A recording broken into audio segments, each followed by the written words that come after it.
Salam à tous la famille, c'est Ben Grisou. Aujourd'hui on se retrouve pour un nouveau débrief du Paris Saint-Germain qui s'est imposé 7 buts à 1 face à Lille. Encore une fois, je vais le dire, mais là il n'y a rien à dire pour ce Paris Saint-Germain.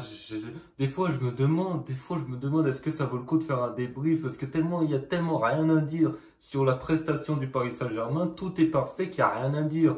Sincèrement, tout est nickel. On sent des joueurs, on a senti encore des joueurs impliqués, des joueurs qui défendent à la récupération, même lorsqu'il y avait 6-5-1, 4-0, 6-1, des joueurs Neymar, Mbappé, Messi qui viennent harceler le porteur du ballon, qui viennent défendre, qui à chaque fois qui pressent haut et qui récupèrent les ballons haut, et à chaque fois, même au début du match, déjà le début du match, t'as déjà ce but au bout de 8 secondes, c'est un record en Ligue 1, je crois. C'est un record en Ligue 1. Et déjà, c'est le but le plus rapide dans l'histoire du PSG. Ça, c'est travaillé à l'entraînement. Messi qui fait une passe lobée, qui lobe toute l'équipe de Lille. Derrière Mbappé, pas de hors-jeu, il lobe le gardien.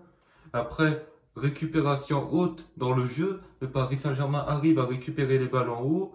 Dès qu'on récupère les ballons, hop, on se crée des occasions. C'est le Paris Saint-Germain depuis le début de saison. 3 matchs, premier match 5-0, 5-2, 7-1. 7-1, triplé d'Mbappé, doublé de Neymar, but de Messi, but d'Achraf Hakimi. Tous les joueurs sont excellents, tous les joueurs sont concernés. C'est le jeu, c'est ce qu'on demandait depuis la saison dernière. En fait, là, le PSG, clairement, c'est la même équipe que la saison dernière, qui a débuté la saison dernière, hormis Vitinha, mais c'est quasiment la même équipe avec les mêmes joueurs, etc.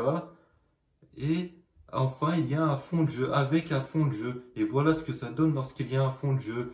Un fond de jeu, ce qu'on demandait depuis, parce que sincèrement, c'est vraiment un kiff de voir le Paris Saint-Germain. C'est un kiff de voir le Paris Saint-Germain jouer comme ça. Quand on pense il y a un peu plus de 2 ans, pendant un peu plus de 2 ans, on se faisait chier devant les matchs du PSG. Il n'y avait rien. Des coachs qu'on détestait, des joueurs qu'on voulait, qui étaient sur le terrain, qui ne devaient même pas être sur le terrain, qui ne devaient même pas être dans le club.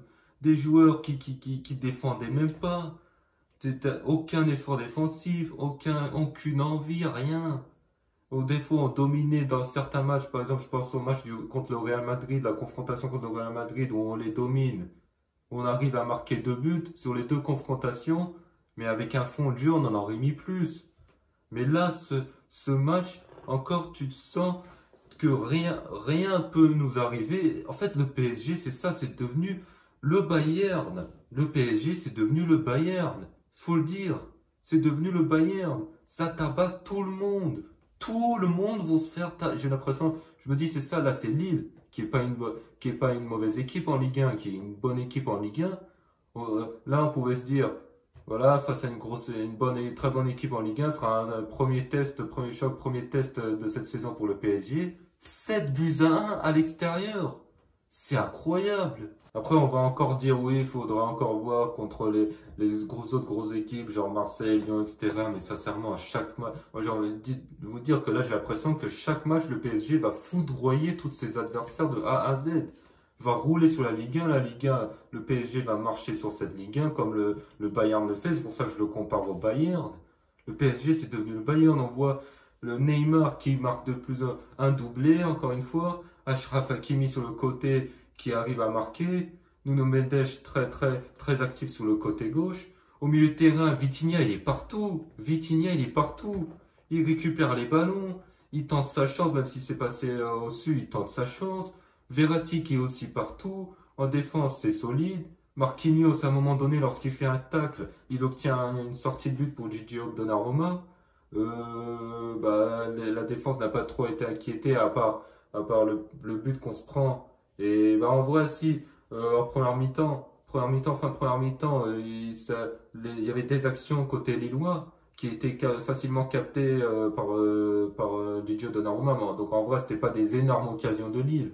On a géré le match de A à Z, des efforts défensifs, de A à Z, même à 5-1, 6-1, des joueurs concernés.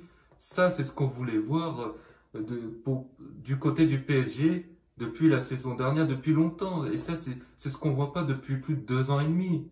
Plus de 2 ans et demi avec des jeux, comme je le disais, des coachs qu'on détestait, un jeu, on n'avait pas de jeu, rien. Et au final,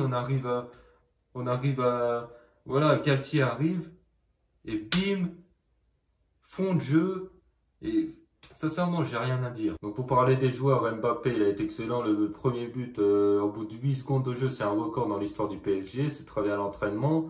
But de Mbappé, triplé d'Mbappé, il a été excellent. Bon, on en parlait des relations entre Neymar et Mbappé. Bah